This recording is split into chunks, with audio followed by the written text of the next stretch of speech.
Hello and welcome to Small Biz Central, the show where we exchange information and ideas about small business. I'm Tim Burnero. On this episode of Small Biz Central, we are going to talk about growing your business. And of course, we're joined by our panel of experts. Don Wright with the University of Western Sydney. G'day, Don. G'day, Tim. Good to be here. Good to see you. Barry Moore, who founded Photo Makers Australia, which grew to become the largest photography business in Australia, no less. Now Barry is a business coach and mentor. G'day, Barry. Morning, Tim.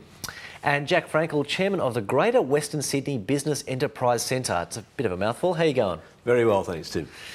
All right, let's meet our first business.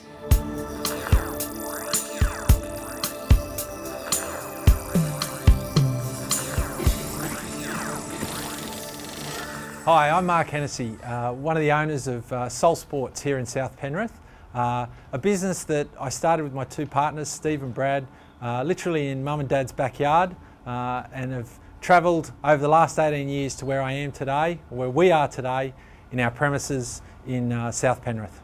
Well, Soul Sports is a sportswear designer and manufacturer. We design on-field uniforms for sports such as netball, basketball, they're the main two, soccer, AFL, hockey, any other sports that Australians play. Well, yeah, when we started off back in '92, the volume of shirts and units that we would have done would have been probably in the ballpark of, I would say, maybe 1,000 to 5,000 in that first few years, up to today, where we're probably in the vicinity of 20 to 25,000 units per year.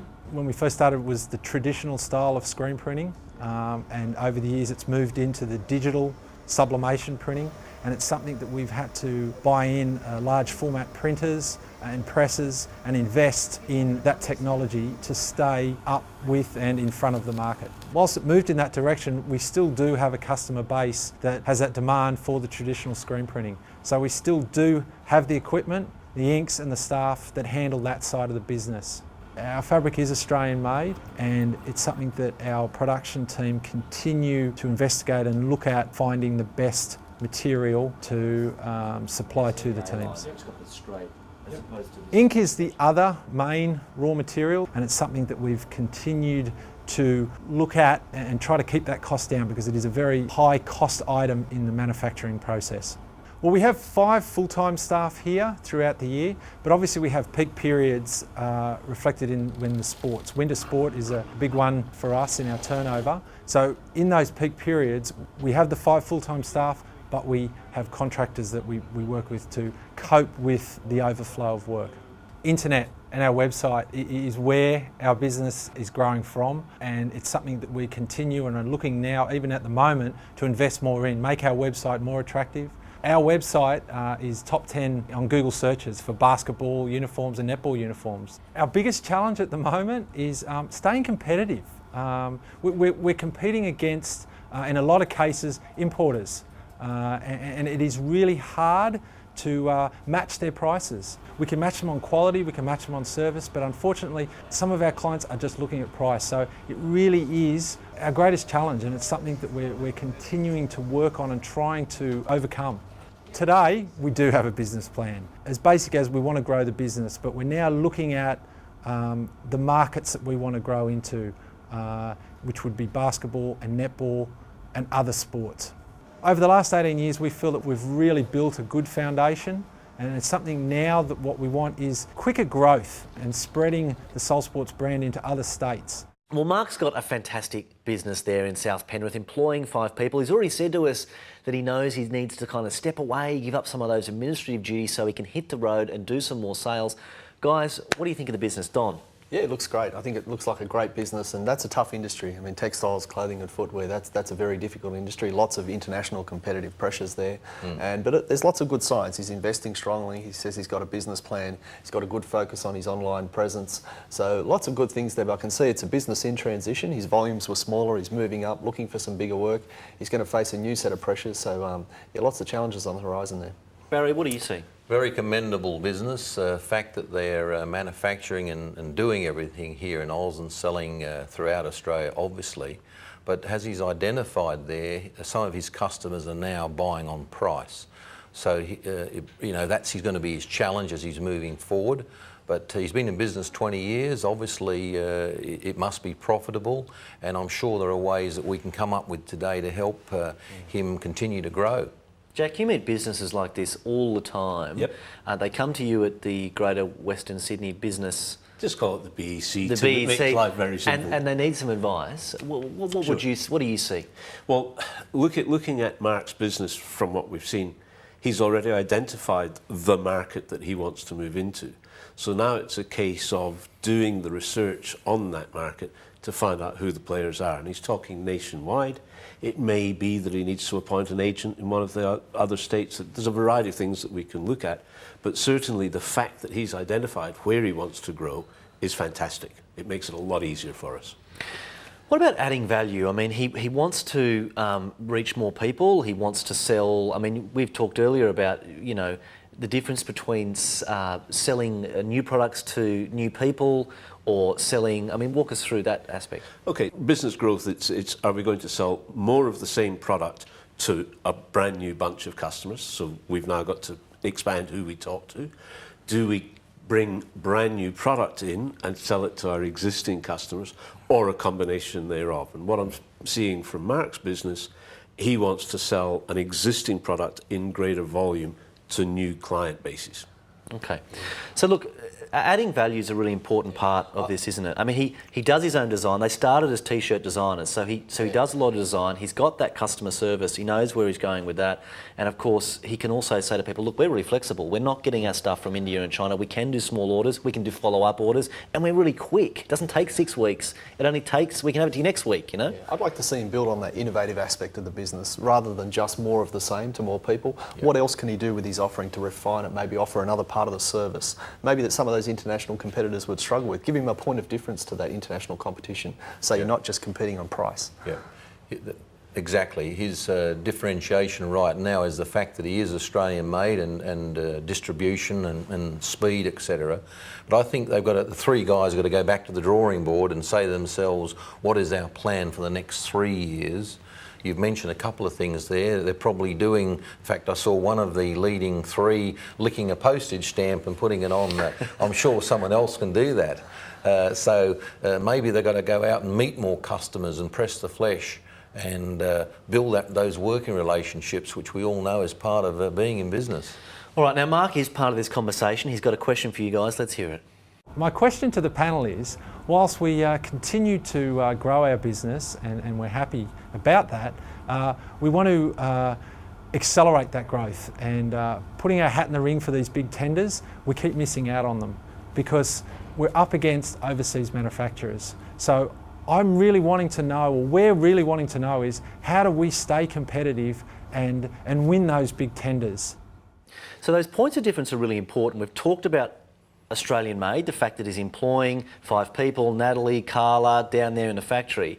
But other pitches, I mean, it seems to me that if he's pitching to netball teams and community groups who are non-commercial animals, that they may be interested in arguments that aren't just the dollar. So they might, if you say to them, look, if you get it done in China or Pakistan, the petrol's got to be burnt to get it down here, smaller environmental footprint. Or we've got good labour standards, our staff are safe and they're well paid. I mean, could that be part of the pitch? I think it's part of the picture, but the thing I'd like to know is why is he missing out on those tenders? Is he collecting the feedback? He's making an assumption there, I think, about price, talking about international competitors. But what's the feedback? Is there more to it? Is there another part of the service that he's not offering or he could offer? So I'd like to see him try and draw out a bit more information from the customer. So Barry, when you do a tender and you get knocked back, will they always talk to you about what you've done wrong? No, unfortunately they won't, but I go back to that's building the relationship with your prospective clients. We're talking about existing clients and prospective clients here. Building relationships after, if you've lost the tender, you may get that feedback. They might share that with you. And if it is the price, they're going to tell you straight up. If it's delivery, they're going to tell you straight up. So I think... it's before and after, isn't it? Absolutely. Getting in there and trying to develop that relationship and then trying to get the feedback if you do miss out. Absolutely. Jack, what about taking another tack and rather than saying, look, we don't want to do any manufacturing in Pakistan and China, actually getting an agent over there and doing at least part of his business through China or Pakistan? Look, it's certainly true that a lot of Australian manufacturers are now getting some or all of their product produced overseas. There are some traps that you can fall into there. At the BEC, we have a really good relationship with the Hong Kong Trade Development Commission, and we can introduce Mark to them, and they can go and source agents, buying agents who actually understand Mark's business rather than just sending emails backwards and forwards across the country. To have control of the manufacturing in China is really, really important. Just subbing it out, you're going to end up with all kinds of quality issues. I'd like to come back to what Don said about does he know why he's losing the tenders. As his business has grown from 1,000 to 5,000 a year shirts to 20 to 25,000 a year, so his volume has increased. As he gets natural growth, his buying power has to come down. So he needs to, there's a cut-off point. At what point does he say, no, I don't want that business because it's not profitable enough?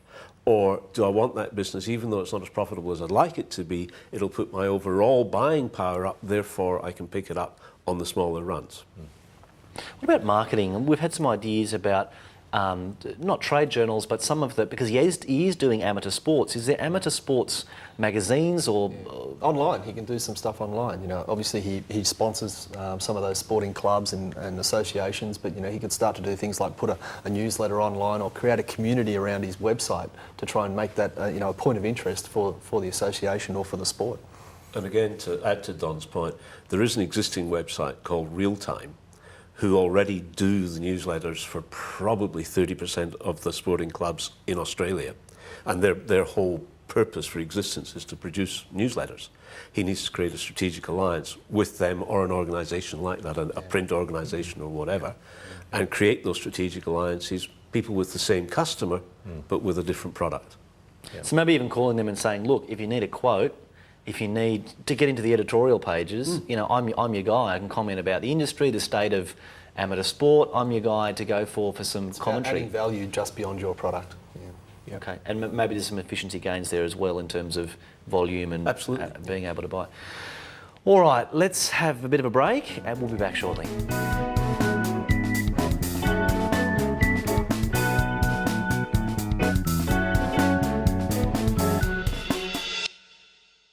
All right, now it's time to meet our second business.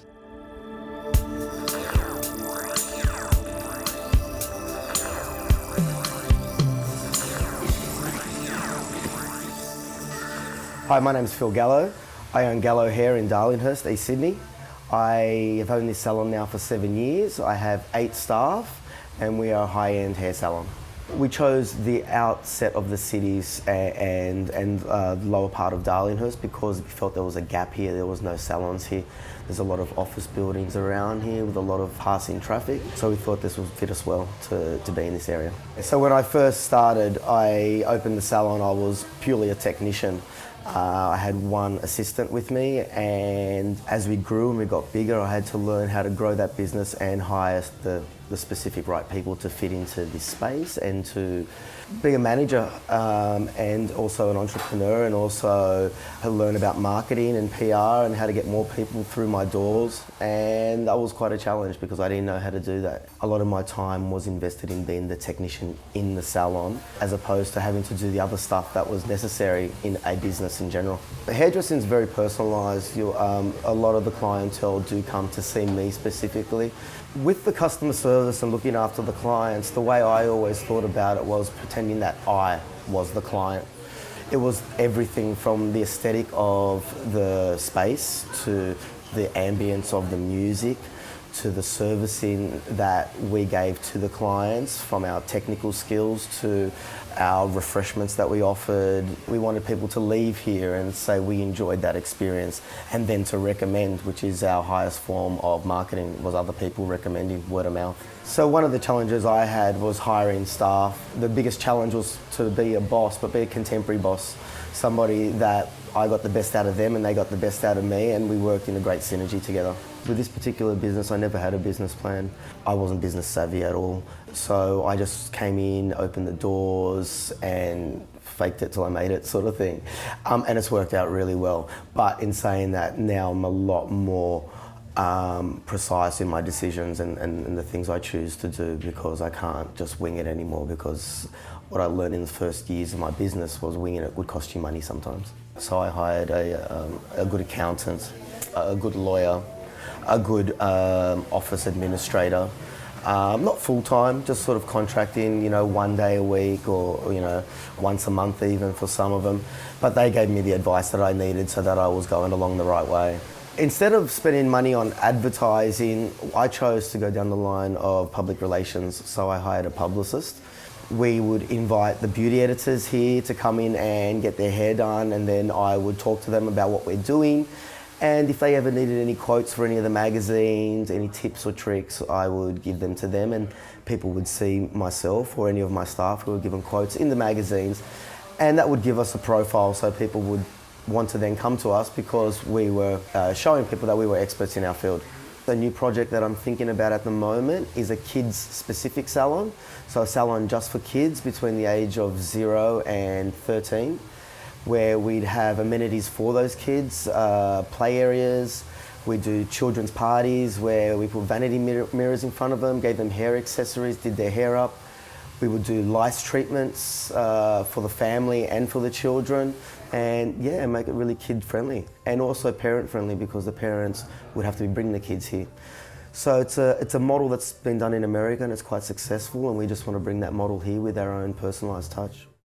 Well, Phil has just got such an infectious personality. His business is great. He's got a publicist. It's so much energy when you go there. Yeah. I mean, what are your impressions? Yeah, I think that's a fantastic business. I'd see that business as what I would call, it has a true marketing orientation. He really has understood the market, their needs, their wants, their preferences, and he's designed his business around that. He's built it around that. So lots of good things to like there about that business. And what about, I mean, he's obviously a very smart guy, and I'm not going to do any advertising. I'll just get all the magazines to give me free editorial support. Yeah, you know what I mean? Yeah. Tim, I think the guy's brutally honest. He said he's been in business now, 7 years, and when he started off, he didn't have a plan. He's got experts in accountancy and solicitors involved and giving him support. And he speaks there about being the technician a number of times. So obviously, he's read the book on Michael Gerber, the E-Myth, and that's where he's come from. So he's read this stuff and he's applying it all. I think he's doing a great job. Jack? I absolutely ditto what Don and Barry have said. I need to put an exception on it.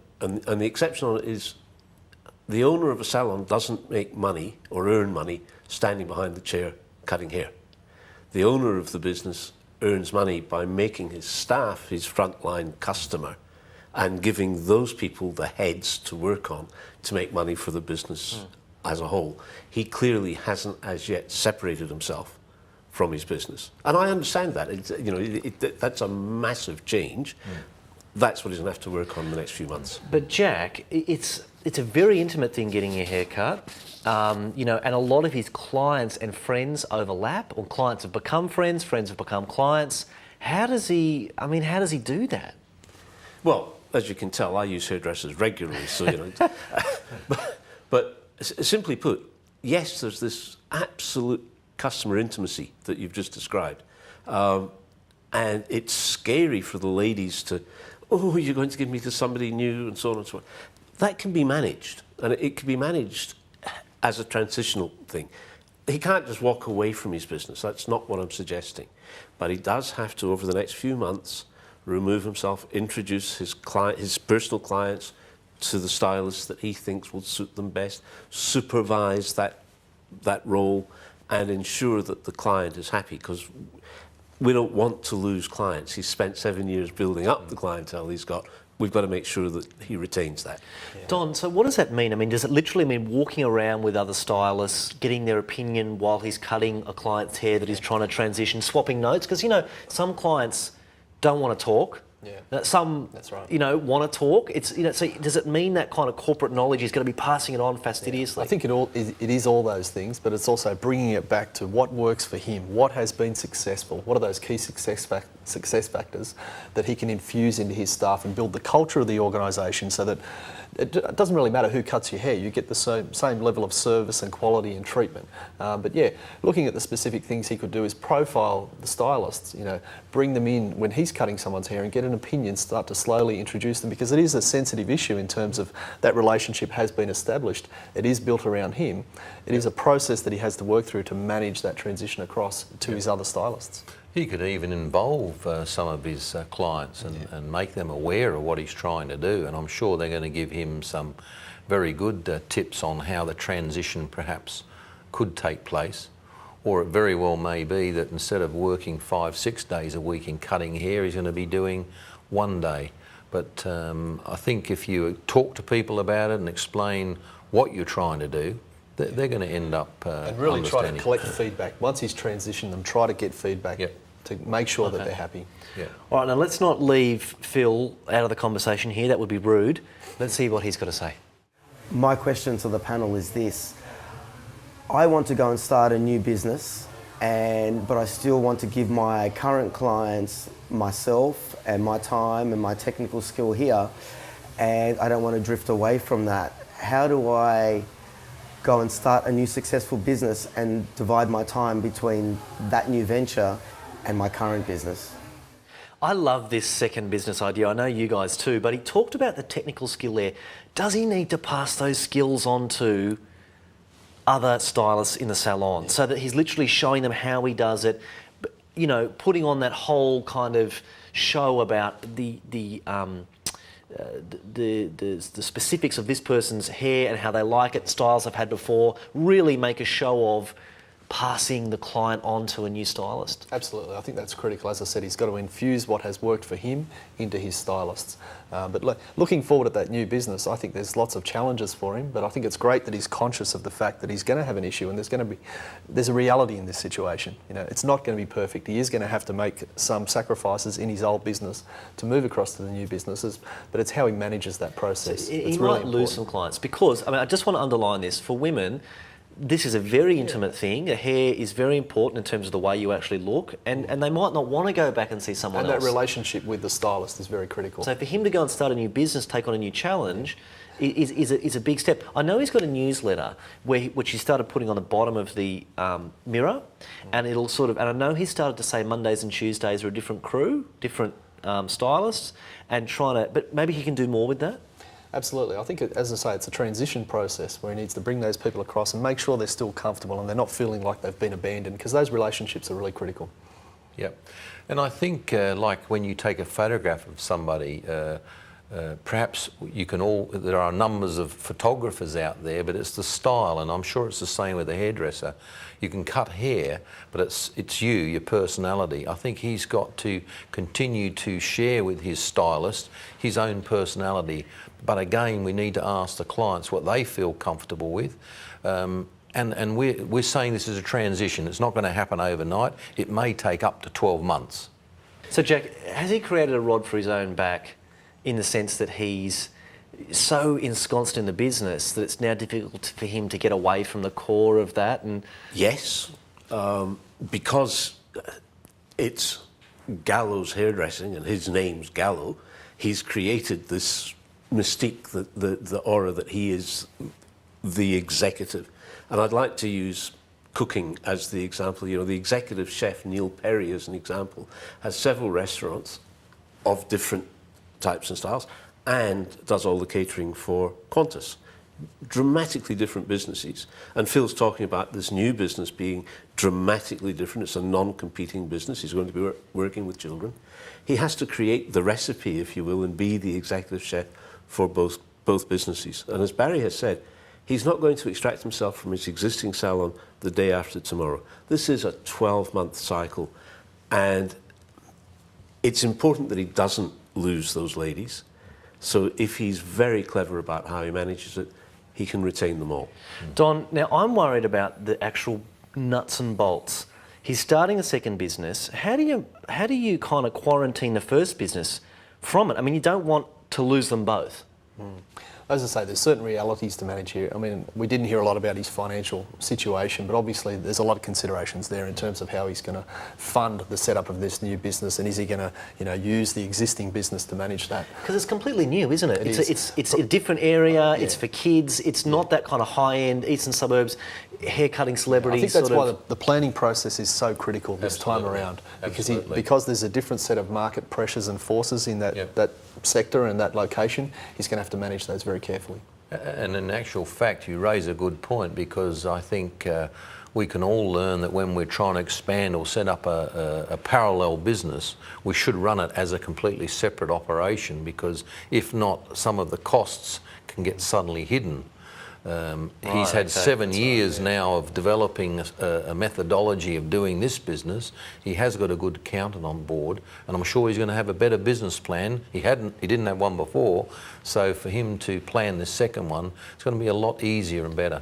So if it's tanking, he knows when to pull the plug and say, okay, I don't want to jeopardise my first business. All right, well, guys, thanks so much for your advice today. We really appreciate it.